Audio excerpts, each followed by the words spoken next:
मैं कॉल्स भी लेना शुरू कर दूंगा और अब साथ साथ कॉल्स भी लूंगा इतनी देर में। हैदर अली साहब, वेरी क्विकली मुझे बताइएगा छोटे अल्फाज में, व्हाट इज द सोल्यूशन, हमारे लिए हल क्या है?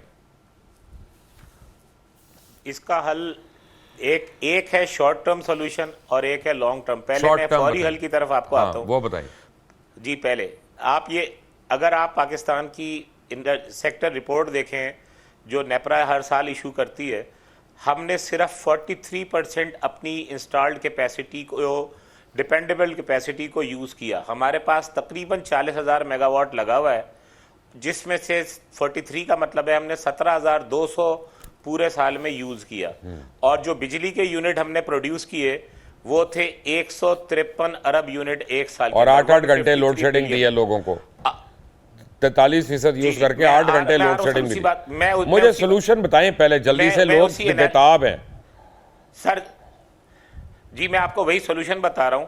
सोल्यूशन ये है कि जो आपके पावर परचेज एग्रीमेंट हैं उनको आपने जो है उसी के अंदर रहते हुए आईपीपीज के साथ डिस्कस ये करना है कि अभी मुझे मुल्क में इतनी कैपेसिटी नहीं चाहिए, आपकी एक्सेस कैपेसिटी की वजह से मैं वो भी बिजली के पैसे दे रहा हूं जो मेरे में इस्तेमाल में नहीं आ रही, और वो बना भी नहीं रहे, और वो बना भी नहीं रहे। बाय द वे, आप जो बिजली बना नहीं रहे, एक मिनट, नहीं आज नहीं, मैं आपको वैसे बता रहा हूं, जो बिजली आप प्रोड्यूस ही नहीं कर रहे, आप हुकूमत से वो पैसे भी ले रहे हैं, और वो तकरीबन 40% के करीब है पूरी रकम का। नहीं, मैं आपको बताता हूं ना, मैं आपको, मैंने आपसे अर्ज किया ना कि मैं ये नंबर्स थोड़े से बताना जरूरी हैं। सोल्यूशन ये जो मैं अब आपको सोल्यूशन बताने जा रहा हूं कि आप सालाना कैपेसिटी पेमेंट को, इसी को ही विदाउट बेसिकली किसी को तंग किए बगैर, ना आईपीपी को तंग करें, ना आईएमएफ के पास जाएं, ना कुछ सब्सिडी की अप्रूवल लें, आप ये सोल्यूशन जब करेंगे तो आपको कम अज कम हैदर अली साहब, आपने दूसरी साइड पे बैठ के फाइनेंशियल किए और आपने उसमें जो कैपेसिटी थी उससे 60 गुना ज्यादा कैपेसिटी बता के आपने कॉन्ट्रैक्ट्स कर लिए। अब आप मुझे बताएंगे कि मैं उसमें से भागूं कैसे? और 40,000 मेगावाट तो हमारी अच्छे वक्तों में नहीं कैपेसिटी थी ना। हमारी मुशर्रफ के टाइम पे भी मैक्सिमम जब इंडस्ट्री चल रही थी तो 21,000 मेगावाट थी कैपेसिटी रिक्वायरमेंट। आप मुझे अगर आप मौका देना, आप जी, मैं आपसे अर्ज करता हूं ना, आपने मुझसे सवाल का, मसले का हल पूछा है। हाँ, तो हल बताइए ना मुझे, आप अपना ये ना बताइए इधर मैंने उधर जाना है तो उधर जाना है उधर जाना है, डायरेक्ट हल बताइए मुझे, मैं कॉल शुरू करने लगा। आपने जो है वो 3 अरब डॉलर सालाना बचा लेने हैं आईपीपीज के साथ, इस बात को एग्री करके कि जो आपकी कैपेसिटी है वो अगर अभी यूज नहीं भी हो रही, मुझे जरूरत नहीं है, तो मैं आपको पीपीए को एक्सटेंड करूंगा। उसका फायदा ये होगा मान जाएंगे वो, और आइंदा 8 से वो मानेंगे। अच्छा हैदर साहब, फाइनेंशियल लॉस नहीं है आप, इसलिए मैं आपको याद दहानी करा दूं, शायद आदमी कभी भूल जाता है ना, टीवी पे आके बड़ी बड़ी चीजें हमें भूल जाती हैं जी, कि 2 दफा पाकिस्तान की सॉवरेन गारंटी को वो चैलेंज कर चुके हैं इस बात पे, 2 दफा पाकिस्तान को इंटरनेशनल कोर्ट में ले जाके जलील कर चुके हैं। यही पाकिस्तानी जो फॉरेनर बनने के पीछे उन्होंने पाकिस्तानी उन्होंने आके ये कॉन्ट्रैक्ट्स किए, 2 दफा पाकिस्तान को जलील किया और पूरे पाकिस्तान की 23 करोड़ अवाम को इस वक्त सड़क पे निकाला हुआ, सबको जलील कर रहे हैं। कहां पे आप लोगों को सुकून मिलेगा? उस सूरत मैं आपसे अर्ज यही कर रहा हूं कि इसी सूरत हाल से तो बचना है हमने, कि कोर्ट कचहरी में कोई ना जाए। उसका बड़ा आसान तरीका है। पैसे जब मैं इस मामले में मोहम्मद बिन सलमान को सलाम पेश करता हूं।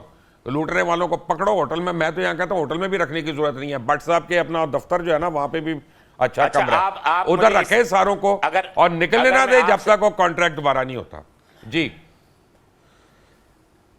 तो अब आपको ये मुझे बताएं कि जब आपके पास पीक आती है और आपको 28 और 29,000 मेगावाट चाहिए होते हैं, तो उसका तकरीबन 35 to 40% आपका पब्लिक सेक्टर होता है, बाकी आईपीपीज होते हैं, वरना पूरा मुल्क अंधेरे में डूब गया। अगर अब मैं आपको ये बता रहा हूं, देखें ना, 40 तो नहीं है ना, पहली बात पहले आप समझ लें, 40 नहीं है। आप जो 12,000, उसमें भी आपका मैक्सिमम फिगर लेके भी ज्यादा है, और उसमें जब अगर 5 घंटे भी लोड शेडिंग हो तो वो 22-23 पे रह जाती है आके, उससे ज्यादा की जरूरत नहीं है। तो मुझे बताइए आप कौन सा स्क्रिप्ट मुझे बेच रहे हैं? मैं को सेक्रेटरी तो नहीं हूं ना गवर्नमेंट का कि मैं मान जाऊंगा बातें। मैं तो एक छोटा सा साफी हूं, भट्ट साहब से लेसन लेता हूं। मैं तो आपसे यही तो अर्ज कर रहा हूं, आप अगर मुझे इजाजत दें तो मैं आपको नंबर्स बताना चाहता हूं मसले के हल की तरफ। अच्छा, आप ऐसा करिए, गौर भट्ट मेरे साथ बैठे हैं, गौर, एक मिनट, गौर भट्ट जो है ना, ये आम पाकिस्तानी है, बिल्कुल पेंडू सा आदमी है, मैं आपको बता रहा हूँ, हालांकि मेरा भाई है, पर मेरे को क्योंकि अगर इसको समझ आ गई तो पाकिस्तान में एहतजाज करने वाले हर आदमी को समझ आ जाएगी। अब डायरेक्ट भट्ट साहब को समझाएंगे, लो समझो जी, क्योंकि मैंने नहीं समझ आई। जी मैं डायरेक्ट भट्ट साहब जी मैं आपको समझाता हूँ। बेसिकली बात यह है कि हम उस कैपेसिटी को जो कि इस्तेमाल नहीं करते, रोज का तकरीबन 5, आप ये समझ लें कि पूरे साल में हम $3 अरब वो पेमेंट कर रहे हैं जो कि कैपेसिटी हम यूज ही नहीं कर रहे।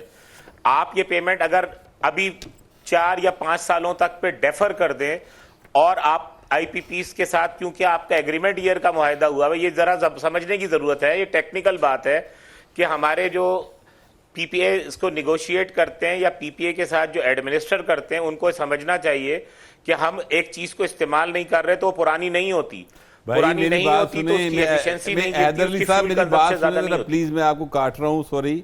मैं आपसे गुजारिश करूं कि अगर मेरे इख्तियार में हो, जिन लोगों ने ये मुआहदे किए हुए हैं, ये 2 नंबर मुआहदे, ये फ्रॉड है, ये बाकायदा फनकारी लगाई है, पाकिस्तान के अवाम का खून पसीना चूस रहे हैं, ये मेरे इख्तियार में हो, मैं सबसे पहले जिन लोगों ने वो जिंदा हैं या मुर्दा हैं उनकी सारी जायदादें जब्त करूं, उनको अवाम के कटहरे में लेकर आऊं। एक बात, दूसरी बात ये, और ये जो शारा फैसल पे आज शेयर मिला ना, वो छोड़े उन पे। आईपीपीस जितने हैं मैं सारे को मैं लूं, मैं सारे के सारे नेशनलाइज कर लूं, जेड़ा चीका मारे और चीका चौक च कढ़ावा। ये बात आप जहन में रखें कि आवाम जो है, लोग जो हैं, अब उनके साथ मजीद चीटिंग नहीं की जा सकती। इस मुल्क को जिस तरीके से लूटा गया और लूटा जा रहा है, इसको मजीद बर्दाश्त नहीं किया जा सकता। माजरत के साथ मैं आपसे गुजारिश करूं कि आप कान को पकड़ने के 500 तरीके बताते रहें, लेकिन असल इशू ये है कि कान नहीं फड़ाया जा रहा है। लोगों के पास पैसे नहीं है, वो 90 रुपीज पर यार लोग अपना जेवर बेच चुके हैं, फोन बेच चुके हैं, गाड़ियां बेच चुके हैं, बिल देने के लिए। बिजली के बिल दिए जा सकते हैं। आप जितना मर्जी बताते रहें कि जनाब ये मुआहदा फलां ने किया, ये मुआहदा फलां ने किया, सर जिसने भी किया ये मुआहदा नहीं चलने का। बड़ी सिंपल स्टेट सी बात है। आप इस पर आईएमएफ का मुआहदा खत्म करना कर दें, आईपीपीस के या तो ये हो सकता है कि हम आईपीपी वाले जो हैं उनके नाम पते जो है ना, सवाल ही पैदा नहीं होता कि इस मुआहदे पे अमल हो सके। अब अवाम को बता देते हैं, अवाम फिर जाने और वो जाने। अच्छा, मैं इसमें आप मेरी बात भी सुनेंगे और मैं आपको जो हल बता रहा हूं आप उसको भी सुनेंगे। मैं तो ये कहता ही नहीं कि आईपीपीस अच्छे हैं या बुरे हैं, मैं सिर्फ ये कहता हूं कि जो आपके पास, आपने मुझसे पूछा कि फौरी हल क्या है। फौरी हल ये है कि आपको $3 अरब की सालाना बचत कराई जाए। बचत कैसे कराई जाए कि आप जो कैपेसिटी इस्तेमाल किए बगैर पे कर रहे हैं उसको आप टाइम को आगे ले जाएं। उसका फायदे 3 होंगे। एक तो ये होगा कि आपको 10 साल 12 साल बाद मुल्क में जो मजीद बिजली चाहिए होगी वो अवेलेबल रहेगी। दूसरा क्या होगा कि जो आप अभी पेमेंट कर रहे हैं नहीं कर पा रहे क्योंकि हमारे पास है ही नहीं पैसे। आपने कहा कि मुल्क के पास पैसे नहीं है, नतीजे के तौर पे बिजली के प्राइस बढ़ती है। तो $3 अरब कर्जा जरा आपको पता है ना अगर साहब कितना है इस वक्त? गर्दिशी कर्जा कितना है हमारा? जी मुझे मालूम है। कितना बताएं सर? तकरीबन 3 ट्रिलियन है इस वक्त। 3 ट्रिलियन। पहले हम बोझ जमा कराएंगे, फिर उसके बाद ये 3 बिलियन की बात हो रही है। नहीं सर, नहीं, ऐसा नहीं कोई होगा, आपके साथ नहीं बैठेगा जब तक वो कहेगा मेरी पुरानी पेमेंट जरा दे दो, फिर आगे बात करते हैं। लेकिन मैं तो आपको ये साबित कर रहा हूं कि वो अभी तक जितनी पेमेंट उन्होंने ली है वो चोरी से ली है, उन्होंने जायज नहीं ली है। नहीं ली है, ये मान रहे हैं आप मेरी बात? मैं आपसे वही बता रहा हूं। नहीं, आप मेरी देखें, अगर आप मुझे इजाजत दें, यही मिथ क्रिएट की गई थी जब मोहतरमा की गवर्नमेंट गई थी 97 में कि जी मुल्क में चोर आ गए, आईपीपीज आ गए, ये हुआ। यार आज तो सही साबित हो रहा है, इस तरह चलता रहा मुल्क। आज तो सही साबित हो रही है मोहतरमा की बात। मेरी भी नहीं, आप सर अब आप मेरी गुजारिश भी सुने ना, अब आप मेरी गुजारिश भी सुन लें। 97 से लेकर 2002 तक 1 मेगावाट भी सिस्टम में ऐड नहीं हुआ। उसके बाद क्या हुआ कि जी अब अचानक बहुत सारे मेगावाट हमें चाहिए, 2000 2500 चाहिए। जो भी गवर्नमेंट में लोग बैठे हुए थे उन्होंने कहा कि sir furnace oil is the solution. जो फर्नेस ऑयल के प्रोजेक्ट लगे 2002 से लेकर 2006 तक, बेसिकली वो प्रॉब्लम है। मुझे कोई शॉर्ट टर्म सॉल्यूशन बता दें, मेरे पास टाइम नहीं है पॉलिसी पे बात करने का। मैंने आपसे कहा ना, मुझे ये बताएं कि पाकिस्तान में इस वक्त तक सोलर एनर्जी के कितना प्रोजेक्ट लगा हुआ है टोटल? सर सोलर एनर्जी के प्रोजेक्ट तकरीबन 3000 मेगावाट लग चुके हैं। 600 मेगावाट ऑपरेशनल है, क्या बात करें, 3000 लग चुके, वो अप्रूवल होगी, लगे नहीं है जी 600 इस बात पे। अब आप मेरी बात पे एक मिनट, अब आप मेरी बात सुन ले। उसको डिस्करेज क्यों किया जा रहा है? सऊदी अरेबिया का अपना तेल है ना, वो तो तेल देता है पूरी दुनिया को। उन्होंने 54,000 मेगावाट के लगा दिए अभी तक। उनको क्या जरूरत है जब उनके पास तेल फ्री का मौजूद है? तो हम क्यों नहीं क्लीन एनर्जी और सस्ती एनर्जी की तरफ आ रहे? आप सोल्यूशन हमें सही वाला बताए ना। मैं आप देखें, जो आपके पास पक्का सॉल्यूशन है वो हाइड्रो। 4 रुपए यूनिट आपके सोलर पास एनर्जी सोलर पड़ती का- है, और हमारे पास धूप ही धूप है अल्हम्दुलिल्लाह। सोलर आपको नाइट टाइम में आप और क्या सोलर करेंगे जब एनर्जी पीक बट आती साहब है असि आपको, चाइना तो उस वक्त 26 आप रुपए क्या- यूनिट ले रहे हैं, इधर 4 रुपए की पैंदी है।